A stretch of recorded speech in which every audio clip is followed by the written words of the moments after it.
Viaggiavano su due carreggiate. Marco Grassetto, 50 anni, era diretto verso Padova, l'auto articolato invece verso Castelfranco Veneto. Era passata da poco la mezzanotte lungo la strada regionale 308 del Santo, quando nel territorio di Cadoneghe i due mezzi si sono scontrati. Un impatto devastante, quello tra la Polo di Marco Grassetto e il mezzo pesante condotto da un autista suo coetaneo.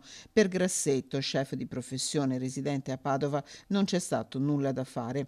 Estratto dalle lamiere dei vigili del fuoco, i sanitari del SUEM 118 hanno tentato invano di rianimarlo, ma il suo cuore ha smesso di battere. Illeso ma sotto shock il camionista che vive a Cadoneghe. Sulla dinamica dell'incidente stanno lavorando i carabinieri. All'origine dello scontro frontale potrebbe esserci un malore o un colpo di sonno, ma solo le indagini potranno stabilire le cause esatte. La salma del cinquantenne è a disposizione dell'autorità giudiziaria, l'ennesima tragedia lungo una delle arterie più pericolose di tutta la regione. Solo il 10 aprile scorso, in uno scontro frontale tra due auto avvenuto a Loreggia lungo la nuova strada del Santo, aveva perso la vita Alessandro Berdin, camionista cinquantenne di Due Ville.